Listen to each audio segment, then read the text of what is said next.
चंदन नगर गांव से 2 किलोमीटर दूर नदी किनारे एक टूटा फूटा मंदिर था। कहते हैं कि कभी चंदन नगर गांव उस नदी के किनारे बसा था, लेकिन बार बार बाढ़ आने के चलते और नदी की दिशा बदलने की वजह से 200 साल पहले चंदन नगर वर्तमान जगह पर बस गया। वो पुराना मंदिर आज भी नदी किनारे ही विराजमान है। इस मंदिर को गांव वाले भूतिया मंदिर भी कहते हैं। एक दिन बहुत तेज बारिश हो रही थी और बिजली भी चमक रही थी। गांव का भुवन काम से लौट रहा था। उसके कुछ ही दूरी पर गांव का नाई कनुआ कहीं से वापस लौट रहा था। अचानक से बिजली चमकी और मंदिर का घंटा बजने की आवाज आई। हे भगवान, आज क्या अनर्थ होगा पता नहीं, सब सुख रखना। तभी घंटे की आवाज और तेज होती गई और उसके सामने से कनुआ नाई उड़ता हुआ मंदिर की तरफ से गायब हो गया।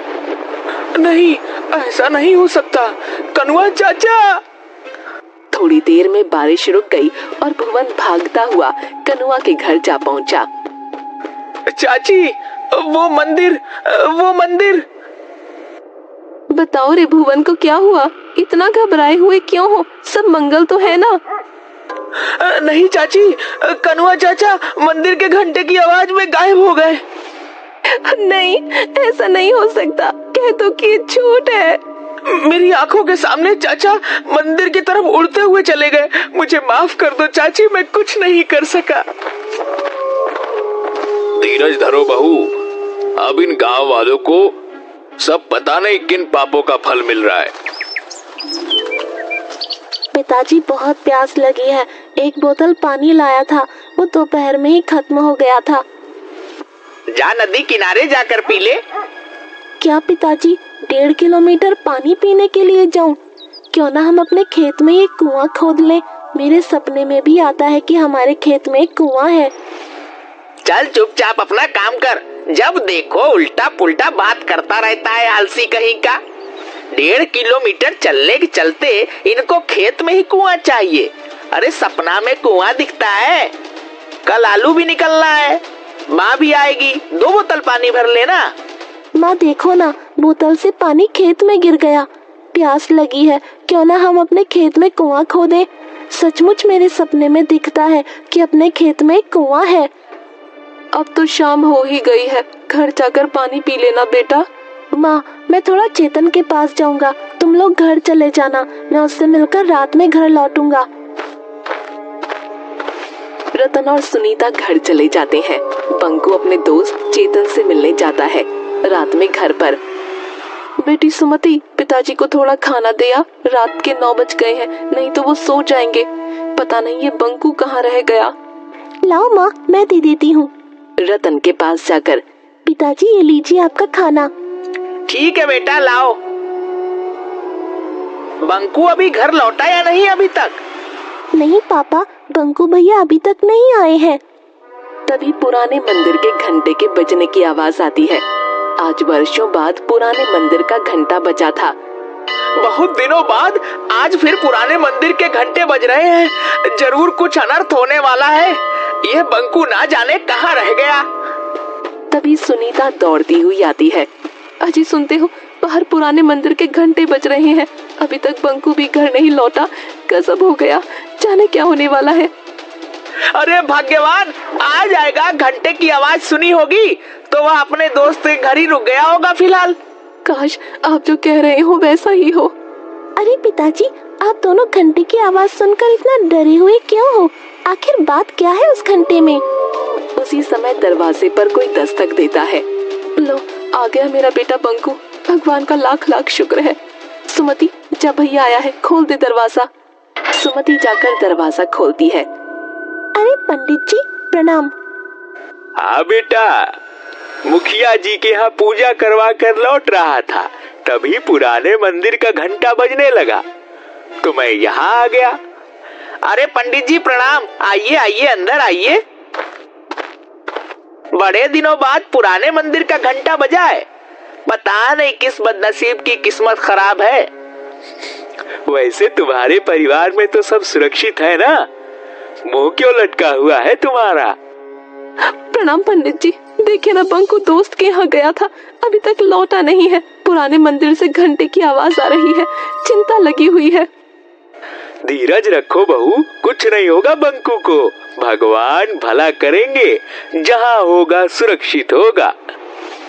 लेकिन उस पुराने मंदिर के घंटे की आवाज से सब इतना डरे हुए क्यों हैं? मुझे कोई बताता क्यों नहीं? ये तो कोई नहीं जानता बच्ची कि वो मंदिर का घंटा अपने आप बजता कैसे है, लेकिन जब भी बजता है गांव से कोई न कोई लापता जरूर हो जाता है। इसीलिए मंदिर का घंटा बजते ही सभी अपने अपने घर में घुस जाते हैं। तो इस घंटे को कोई खोलकर हटा क्यों नहीं देता?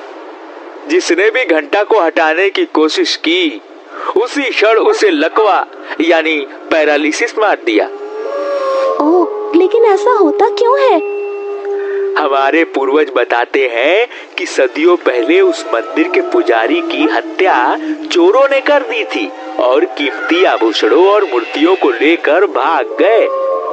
पर किसी गांव वाले ने पंडित जी की मदद नहीं की? पंडित ने जोर जोर से घंटा बजाया, लेकिन सर्दी के 12 बजे ठंडी रात होने के कारण कोई भी गांव वाले मदद के लिए नहीं गया। कहा जाता है कि उस पुजारी की आत्मा आज भी मंदिर में ही मौजूद है। जब जब पुजारी की आत्मा कुहकती है, मंदिर का घंटा बजने लगता है और गांव का कोई न कोई व्यक्ति गायब हो जाता है। उधर घंटा बजने के पहले बंकू अपने दोस्त चेतन के घर पर था। चेतन, रात काफी हो गई है, अब मैं चलता हूँ। पिताजी खाना खाते समय मुझे खोजते हैं। दरअसल मैं और पिताजी रात का खाना साथ में खाते हैं। ठीक है यार, तुम्हारे साथ भी पता नहीं चला कि टाइम कैसे गुजर गया, इतनी रात हो गई। तभी मंदिर का घंटा बजने लगता है। अरे बंकू, थोड़ी देर रुक जा यार, पुराने मंदिर का घंटा बजने लगा, जरूर कुछ होने वाला है। नहीं यार, पहले ही काफी लेट हो चुका है। पिताजी मेरे बिना खाए सो जाएंगे, और वैसे भी मैं इस अंधविश्वास को नहीं मानता। ठीक है, चलता हूँ, 10 मिनट में घर पहुँच जाऊंगा। चेतन के बार बार मना करने के बावजूद बंकू वहाँ से अपने घर की ओर चल देता है। जैसे जैसे वह चलता जाता, उसके कानों में पुराने मंदिर के घंटे की आवाज तेज होती जाती। घंटे की आवाज अब उसके कानों में इतनी तेज हो गई कि वो दोनों हाथों से कानों को ढक लेता है। फिर भी घंटे की आवाज उसके कानों में नश्तर की तरह चुभ रही थी। इस दौरान कब उसका पैर मंदिर की ओर चल पड़ा, उसे पता भी नहीं चला। एकाएक वो देखता है कि वो मंदिर के पास खड़ा है और घंटा लगातार बजे जा रहा है। वो कुछ समझ पाता इससे पहले ही घंटा चुंबक की तरह उसे खींच लेता है और घंटे के अंदर बंकू ऐसे समा जाता है जैसे घंटा कोई ब्लैक होल हो। इसके साथ ही घंटे की आवाज आनी बंद हो जाती है। इधर रतन के घर। चलो, घंटे की आवाज तो बंद हुई, भगवान करे कहीं कोई हादसा ना हुआ हो। ठीक है रतन, अब मैं चलता हूँ। बंकू भी तुम्हारा 10-15 मिनट में आ ही जाएगा। ठीक है पंडित जी, प्रणाम। सुनो जी, टॉर्च लेकर चेतन के यहाँ जाकर देखाओ। घंटे की आवाज तो बंद हुए आधा घंटा हो गया, बंकू अभी तक घर नहीं लौटा। तुम ठीक कह रही हो सुनीता, मैं अभी जाकर चेतन के घर बंकू को देख कर आता हूँ। सुमति, जरा टॉर्च तो लाना। रतन पूरा रास्ता टॉर्च से बंकू को खोजते हुए चेतन के घर पहुंचा। वो दरवाजा खटखटाता है। अरे अंकल, आप, बंकू तो यहाँ से आधा घंटा पहले ही चला गया, जब घंटा बज रहा था। अभी तक घर नहीं पहुँचा क्या? नहीं बेटा, अभी तक तो बंकू घर नहीं पहुँचा, लेकिन जब पुराने मंदिर का घंटा बज रहा था तब उसे जाने क्यों दिए? अंकल, मैं बार बार उसे मना कर रहा था कि अभी मत जा, लेकिन वो बोला कि मैं अंधविश्वास में नहीं मानता। मेरे पिताजी मेरे बगैर खाना नहीं खाते और वो उसी समय चला गया। चेतन और रतन दोनों मिलकर बंकू को बहुत ढूंढते हैं, लेकिन बंकू कहीं नहीं मिलता। रतन के घर पर हाहाकार मच जाता है। जैसे तैसे रात गुजरती है। सुबह होते ही रतन के घर पर लोगों की भीड़ उमड़ पड़ती है। रतन भाई, मुझे अभी अभी पता चला कि घंटे की आवाज जो रात में हुई थी, उसके बाद से तुम्हारा बंकू गायब है। मुझे इस बात का बहुत अफसोस है, लेकिन इसमें हम लोग कर भी क्या सकते हैं। सरपंच साहब, बंकू मेरा इकलौता बेटा था, वह पूजा पाठ अंधविश्वास को नहीं मानता था। कितनी बार उसे समझाया लेकिन वह नहीं माना। आज उसी का फल हम लोग भोग रहे हैं। नियति के आगे हम सब लोग बेबस हैं। मैं जानता हूँ कि तुम्हारे ऊपर क्या बीत रहा है। हम लोग तो सिर्फ सांत्वना ही दे सकते हैं। हाँ, बेटा तो चला गया, अब तो सिर्फ सांत्वना ही हमारे हिस्से बचा है। अभी कल ही वह कह रहा था कि पिताजी एक कुआं खेत में खुदवा दीजिए। मेरे सपने में आता है कि अपने खेत में एक कुआं है। 2-3 दिन बाद गांव में एक दुष्ट पंडित बाबा चूरन दास आते हैं। उसे पता चलता है कि रतन के घर से उसका इकलौता बेटा बंकू गायब हो गया है। इसी बात का वो फायदा उठाने की सोचता है और रतन के घर पर पहुंचता है। अलख निरंजन, कोई घर पर है बच्चा? बच्चा तो नहीं रहा। लीजिए महाराज, ये 1 किलो चावल स्वीकार कीजिए। नहीं माता, मैं भिक्षा मांगने नहीं आया। मुझे मालूम है कि तुम्हारा बच्चा पिछले दिनों गायब हो गया है। कोई बात नहीं, हम उसे वापस लाएंगे। महाराज की जय हो। कोई भी उपाय करे महाराज, कैसे भी मेरा बच्चा मुझसे मिलवा दे। नारायण नारायण, तुम्हारा बच्चा तुम्हें जरूर मिलेगा माता। बस थोड़ा सा दान पुण्य करना होगा। घर में जितना भी सोना है उसका त्याग करना होगा। महाराज, सोने जैसे बेटे के सामने ये नकली सोना किस काम का। मैं अभी आपको घर में रखा सारा सोना जेवर लाकर देती हूँ। सुनीता घर में रखा सारा सोने का गहना लाकर बाबा चूरन दास को दे देती है। ये लो बाबा, मेरे यहाँ जितने भी सोने के गहने थे वो सब मैं ले आई। रुको, ये कान में मेरी बाली भी ले लो। मुझे मेरे बेटे से मिलवा दो बाबा। अलख निरंजन, अब चलो, हमें पुरानी मंदिर चलना होगा। वहीं तुम्हारा बेटा तुमसे मिलेगा। बाबा चूरन दास सुनीता के परिवार को पुराने मंदिर की ओर ले चल पड़ते हैं। जल्दी ये बात पूरे गांव में फैल जाती है। बाबा चूरन दास बंकू को वापस लाएंगे।